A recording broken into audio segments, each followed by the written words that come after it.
الیاس امام شارانی رحمۃ اللہ تعالیٰ علیہ نے تنبیہ المختارین میں اس روایت کو نقل کیا ہے.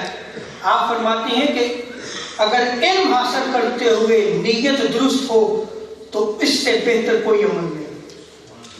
اس سے بہتر کوئی عمل نہیں. اور علم کو دنیا کے شکار کا، یعنی اگر تم اس لیے جو ہے وہ علم کو سیکھتے ہو اور تمہارا مقصد جو ہے وہ دنیا ہوتی ہے اور تم جال بناتے ہو دنیا کو حاصل کرنے کے لیے، تو آپ فرماتے ہیں کہ پھر تم اس علم کو چھوڑ دو، وہ علم نہ سیکھو، اس لیے کہ تمہارا مقصد اور تمہاری نیت جو ہے وہ خراب ہو جائے. تم جو جال بنا رہے ہو وہ دنیا کو حاصل کرنے کے لیے. اور حضرت ابو بکر بن عبداللہ آپ فرماتے ہیں کہ جس کو اپنے علم سے دکھاوا مقصود ہو، دیکھیں ریا ہر جگہ آتی ہے، عمل میں بھی ہے، علم میں بھی ہے، اور یہ ریا جو ہے یہ تباہی و بربادی ہے. اس کو شرک خفی بھی کہا گیا ہے.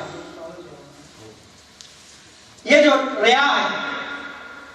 تو جس کو اپنے علم سے دکھاوا مقصود ہو، اس کی نشانی آپ فرماتے ہیں کہ وہ لوگوں کو علم کی ترغیب دے اور ان سے وہ خوبیاں بیان کرے جو اس میں ہیں. اور اگر اس سے کوئی اس کا وہ شاگرد ہے، جو اس کا سامع ہے، سننے والا ہے، جو اس سے تعلق رکھنے والا ہے، وہ علم دین جو اس سے لے رہا ہے، اگر کوئی اس سے اس کے ہم اثر ہم زمانہ میں سے کسی عالم کے پاس پڑھنے کا مشورہ لے تو وہ اسے پوری ترغیب نہ دے کہ اس کے پاس جاؤ. آج یہ ہو رہا ہے یا نہیں ہو رہا کہ اگر یہ فلاں عالم کے پاس جائے تو میری مجلس میں نہیں بیٹھے گا. اگر میں نے ترغیب کی ہاں ٹھیک ہے وہ بڑا عالم ہے، اپنے سبجیکٹ میں بڑا ماہر ہے، جاؤ اس کے پاس علم حاصل کرو، میری تو روٹی بند ہوگی.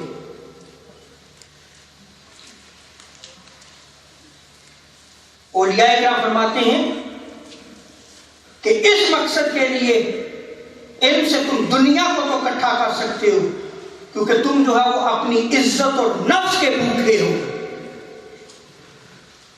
لیکن تم اللہ کو راضی نہیں کر سکتے. اور حضرت عبداللہ بن عبد الرحمن روایت کو نقل کرتے ہیں، مسند حاکم، مسند ابو یعلا، موجم الکبیر، سنن دارمی میں اس روایت کو نقل کیا گیا ہے. اب سنیں حضور صلی اللہ علیہ وسلم جس کا مقصد علم حاصل کرنا صرف دنیا ہو،